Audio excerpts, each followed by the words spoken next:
Notícias, fofocas, fuxicos, boatos, o que é verdade e o que não é. Agora no Balaio de Gatos, com Luiz Sucupira. Não sei. Só sei que foi assim. Mas rapaz... Povo de Sucupira. Olá, ouvintes! Hoje, dia 18 de junho de 2025, véspera de feriado de Corpus Christi. Pois é, hoje é dia de plantão do Judiciário, tá bom? Pois é, Justiça Eleitoral de Iguatu nega a tentativa de antecipar defesa em ação de investigação contra grupo ligado a Roberto Filho. Tem outra. O juiz também negou pedido de novas provas em ação contra José Ilo Neto, tá? Por suposta compra de votos, aquela outra ação. E o Edinaldo Lavô, hein, gente? Pois é, o Edinaldo Lavô conseguiu reverter condenação por improbidade administrativa no Tribunal de Justiça do Ceará. Eu volto em 30 segundos. Agora, o governo do Ceará conta com a ferramenta Meu Celular para ajudar a recuperar seu celular ou tablet perdido, furtado ou roubado. Basta se cadastrar em meucelular.sspds.ce.gov.br, preencher as informações pessoais e o e-mail do seu aparelho. Em caso de perda, roubo ou furto, crie um alerta no site, que entraremos em ação. Governo do Estado, cuidar das pessoas, avançar o Ceará. O juiz eleitoral da 13ª Zona de Iguatu, Dr. Carlos Eduardo Carvalho Arraes, meritíssimo juiz, assinou nesta segunda, dia 16 de junho de 2025, uma decisão importante dentro da ação de investigação judicial eleitoral, a IJE, que apura suposto abuso de poder econômico envolvendo o grupo político de Carlos Roberto Costa Filho, né? O Roberto Filho.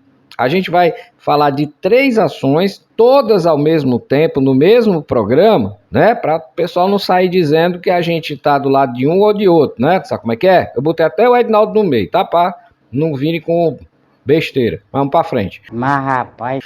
A ação foi movida pela coligação Para Mudar Iguatu, formada por republicanos, PP, MDB, Solidariedade e a Federação Brasil da Esperança, composta de PT, PCdoB e PV. Além de Roberto Filho, figuram como réus Jocélio de Araújo Viana e Antônio Ferreira de Souza, mais conhecido como Francisco das Frutas. O Ministério Público Eleitoral acompanha o caso como fiscal da lei e a Polícia Federal de Juazeiro do Norte também aparece como terceiro interessado. Mas rapaz... Então, o que foi que aconteceu? Os advogados de Roberto Filho tentaram incluir nos autos documentos e diálogos extraídos de outro processo que tramita em segredo de justiça, como forma de desconstruir a acusação central da AGE. Até aí, o juiz permitiu a juntada das provas, mas com uma ressalva importante: o que não pode é antecipar a defesa de mérito de forma disfarçada. O problema é que a petição dos investigados veio recheada de argumentos, análise de mérito e teses jurídicas. O juiz viu nisso uma tentativa de adiantar a fase de defesa, o que só pode acontecer nas alegações finais, etapa essa que só vem depois de encerrada a fase de instrução. Resultado, o juiz manteve apenas os documentos e as mídias, mas desconsiderou todo o conteúdo argumentativo da petição. Pois é, tentaram puxar o assunto de outro processo e o juiz cortou. Os advogados ainda pediram que fossem anexadas cópias de peças de outro processo eleitoral que envolve a campanha adversária, incluindo o relatório de quebra de sigilo telefônico de Edileuza Rosa, né? E documentos sobre a participação de Neudiane Lopes Ferreira na campanha de José Ilo Neto, tá? Bom, mas olha só, o juiz foi direto e indeferiu o pedido. Para ele, os objetos das duas ações são distintos e trazer fatos, no caso da campanha adversária, só serviria para tumultuar o processo. E agora, hein? Mas rapaz... Pois é, com a fase de instrução encerrada, as partes terão agora 5 dias para apresentar as alegações finais. Em seguida, o Ministério Público terá mais 5 dias para emitir seu parecer definitivo. Depois disso, o processo vai para a sentença, vai para a mão do Dr. Carlos Eduardo, para ele dar o definitivo dele, né? Ou seja, pá, pum, acabou, né? O clima esquenta nos bastidores políticos de Iguatu, com todo mundo aguardando o desfecho de mais esse capítulo da Justiça Eleitoral. E bora para outra. Decisão da Justiça Eleitoral em Iguatu. Vamos lá. Essa vez agora é o contrário, tá? É da ação do Roberto contra o Willo Neto. Vamos lá. O juiz nega pedido de provas em ação contra José Willo Neto por suposta compra de votos. Mas rapaz, O juiz eleitoral da 13ª Zona Eleitoral de Iguatu, Dr. Carlos Eduardo Carvalho Arraes, meritíssimo juiz, proferiu nesta terça-feira, dia 17 de junho, uma decisão importante no processo que investiga o ex-candidato a prefeito José Willo Alves Dantas Neto, ou Willo Neto, tá? Como preferir, mas rapaz, por suposta compra de votos nas eleições de 2024. A ação movida pela coligação Iguatu Merece Mais, PSDB, Cidadania e União Brasil, a do Roberto Filho, né, que acusa o Willo Neto de captação ilícita de sufrágio, ou a velha compra de votos. Pois é. A base da denúncia são conversas e áudios, né, extraídos do celular de Edileuza Rosa da Silva, apreendido pela Polícia Federal durante investigações criminais. mas rapaz, A coligação pediu uma série de novas provas, entre elas quebra de sigilo bancário e fiscal de Edileuza, oitiva de testemunhas como o deputado, inclusive chamaram o deputado Agenor Neto e o vereador Lindoval Oliveira, além de uma nova perícia da PF nos dados do celular. Também queriam acesso à prestação de contas de campanha de Willo Neto. Bom, a defesa de Willo Neto argumentou que o processo estava virando uma pescaria probatória, quando se tenta achar alguma coisa contra o acusado sem ter prova mínima, né? Isso aí é o que quer dizer, tá? mas rapaz, E que os pedidos eram baseados em conversas de terceiros, sem qualquer prova direta contra o ex-candidato. O Ministério Público Eleitoral, por sua vez, tinha se manifestado a favor dessas diligências, mas o juiz discordou do Ministério Público. mas rapaz, Na decisão, ele reconheceu que há um grande volume de dados no processo, cerca de 200 gigabytes de informação do celular de Edileuza, mas que a análise detalhada das mensagens mostra que os fatos envolveram principalmente o vereador Lindoval Oliveira e a própria Edileuza. Não tinha nada a ver com Willo Neto. Segundo o juiz, não há elementos mínimos que liguem diretamente Willo Neto aos supostos crimes. Pois é, o juiz também citou que a própria coligação autora da ação causou vazamento de áudios do processo, mas rapaz, que eu falei para vocês, a multa de R$50 mil por isso, tá? E que os pedidos de novas provas eram genéricos e arriscavam tumultuar a ação.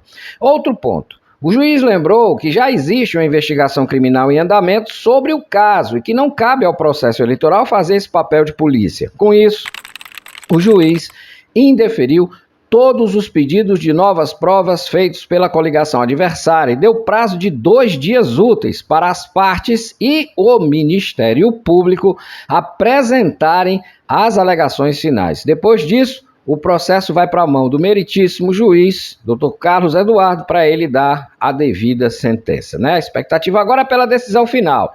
O Willo Neto vai ser ou não condenado por compra de votos? O que é que você acha? Diz aí. Pois é. E vamos lá para o terceiro plantão do Judiciário de Iguatu. Não aqui, mas foi lá no TJ que a coisa aconteceu, tá? E dessa vez se refere a quem? Ao Edinaldo Lavor. mas rapaz, Ele conseguiu reverter a condenação por improbidade administrativa. Foi lá em cima buscar essa absolvição, digamos assim, tá? O ex-prefeito de Iguatu, Edinaldo Lavor Couras, conseguiu uma importante vitória na justiça, em decisão unânime, nessa semana, ontem mesmo, tá? Os desembargadores da terceira Câmara de Direito Público do Tribunal de Justiça do Ceará anularam a condenação por improbidade administrativa que ele havia sofrido na primeira instância, tinha perdido os direitos políticos dele.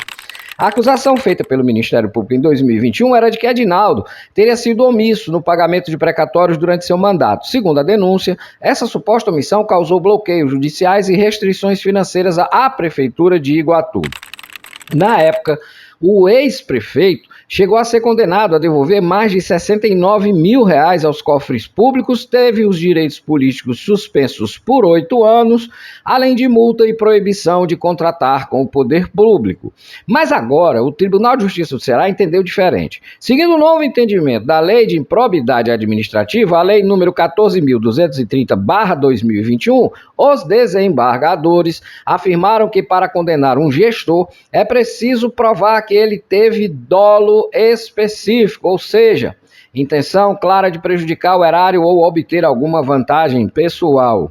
Apenas erros administrativos ou má gestão, não são mais suficientes para uma condenação desse tipo. A relatora do caso, desembargadora Joriza Magalhães Pinheiro, destacou que não havia no processo nenhuma prova de que Edinaldo tivesse agido de forma desonesta ou com má fé.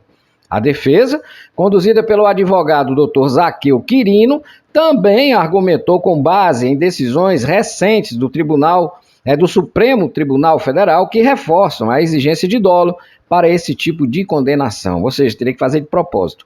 Com a nova decisão, Edinaldo fica livre dessas penalidades que tinha recebido e o processo foi encerrado como improcedente. Mas tem outros que ele está respondendo e ele já tem improbidade, já no caso 8 anos suspenso por conta de uma conta, parece que não deu muito certo lá na Câmara não, tá? Pois é, essa decisão é mais um reflexo dessas mudanças trazidas pela nova lei de improbidade, que tem levado à anulação de várias condenações em todo o país, principalmente em casos onde não há prova clara de intenção dolosa por parte de gestores públicos. E esse foi o Balaio de Gatos de hoje, véspera de feriado de Corpus Christi, um Balaio de Gatos, digamos, plantão do judiciário, para você ficar por dentro de tudo que está acontecendo na política iguatuense, lá no tapetão, aonde os juízes, os nossos magistrados, os nossos meritíssimos, estão decidindo o futuro dos nossos políticos. É isso aí, eu sou Luiz Sucupira, bom feriado para você, não vá brigar com coleguinha por causa de política, vai à missa, vai ao culto, vai rezar, vai orar, vai pedir perdão pelas besteiras vezes que diz e que faz, mas o importante é que você curta o seu fim de semana e, obviamente, também o seu feriado. E se você ganhou, de presente um ponto facultativo, aproveita 4 dias para descansar. Tchau, até segunda-feira. Não, nós aqui trabalhamos na sexta, tá bom? Não, até sexta no Balaio de Gatos. Tchau. Tinha uma mentira na minha história. Só sei que foi assim. Pra frente, Sucupira!